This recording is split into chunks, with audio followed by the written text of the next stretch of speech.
Assalamualaikum warahmatullahi wabarakatuh. Nama saya Silva Miladia, NIM saya 84. Di sini saya akan melanjutkan materi yang kelima, yaitu mengenai etika kerja dalam Islam, di mana agama Islam sendiri telah melarang umatnya untuk bermalas-malasan. Justru agama Islam mewajibkan kepada umatnya untuk bekerja, berkarya demi kemaslahatan umat manusia. Rasulullah SAW pernah bersabda, "Sesungguhnya Allah mencintai salah seorang di antara kamu yang melakukan pekerjaan dengan itqan," yang artinya dengan tekun, rapi, dan teliti. Hadis riwayat Al-Baihaqi. Nah, dalam sebuah hadis juga yang diriwayatkan oleh Bukhari dan Muslim, Rasulullah SAW bersabda bahwa sesungguhnya nilai pekerjaan itu tergantung pada apa yang diniatkan. Hadis riwayat Bukhari dan Muslim. Sebagaimana kita ketahui juga dalam sebuah hadis, innamal a'malu binniyati. Sesungguhnya segala sesuatu perkara itu bergantung pada niatnya. Pada intinya, semakin baik nilai niat seseorang, semakin tinggi niat seseorang, semakin baik pula pekerjaan yang diembannya. Seperti itu. Niat juga merupakan dorongan batin bagi seseorang untuk mengerjakan sesuatu atau lebih memilih untuk meninggalkannya. Lantas, apa sih dasar utama kerja itu?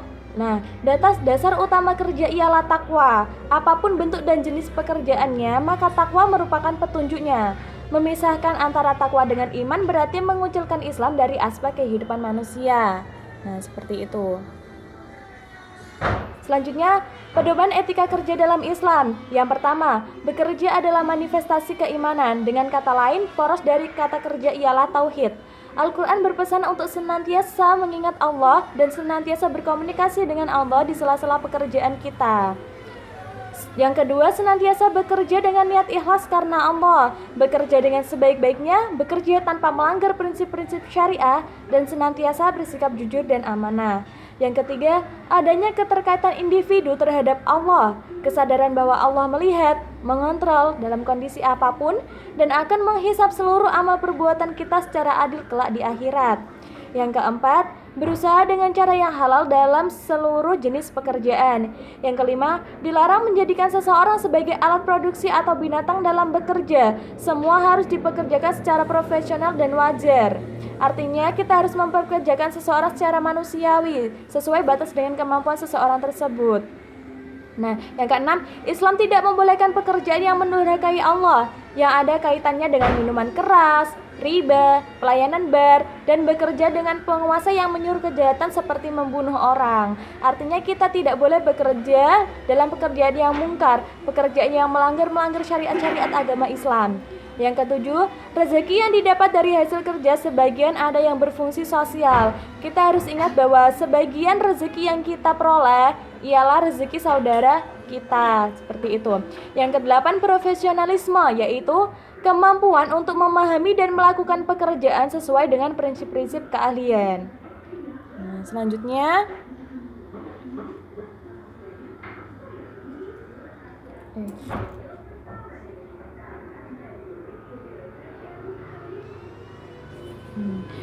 hubungan antara kepribadian Islam dan profesionalisme dalam pekerjaan. Nah, kepribadian Islam akan melahirkan pola pikir dan pola sikap Islami. Nah, individu yang sudah berkepribadian Islam sudah mampu berpikir dan bersikap secara Islami, ia akan mampu memahami, akan mampu memutuskan suatu perkara sesuai dengan hukum syara, sesuai dengan hukum syariat Islam, seperti itu. Perbuatan dan tingkah laku yang berdasarkan keimanan dan kefahaman tentang syariat agama Islam tanpa diketahui, tanpa dirasa, itu akan mendorong kita untuk bekerja secara profesionalisme. Tanpa kita sadari, dengan kita memahami Islam, dengan kita mendasarinya dengan keimanan, itu akan mendorong kita untuk melakukan kerjaan yang profesionalisme. Nah, dapat dilihat dari skema berikut ini. Dari kepribadian Islam akan menghasilkan pola sikap Islam dan pola pikir Islam, kemudian akan menghasilkan kefahaman tentang Islam dan mendorong kita untuk senantiasa melakukan amal soleh atau akhlakul karimah, yang kemudian akan menghasilkan profesionalisme dalam Islam. Diantaranya ada kafa'ah, aufbi al-uqud, hima al-amal, answar Allah, dan al-amanah. Profesionalisme merupakan natijah daripada kepribadian Islam yang secara zahir membuahkan amal soleh dan akhlakul karimah. Individu yang beriman berusaha melaksanakan profesionalisme dalam pekerjaan, di mana segala bentuk amanah yang dipertanggungjawabkan kepadanya ditunaikan dengan ikhlas untuk mendapatkan keridhaan Allah, dan terus berazam untuk melakukan yang terbaik lantaran menyadari pengawasan Allah. Artinya,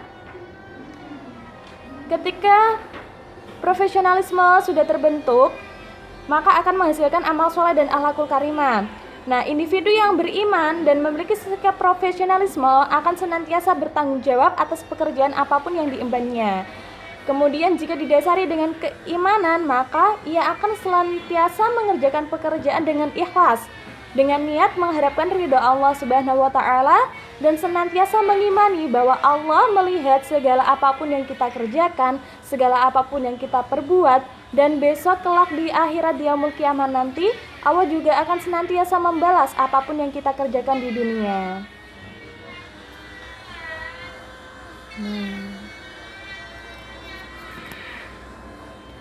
Sekian presentasi dari saya. Apabila ada kesalahan dalam pelafalan maupun penyampaian, saya mohon maaf yang sebesar-besarnya.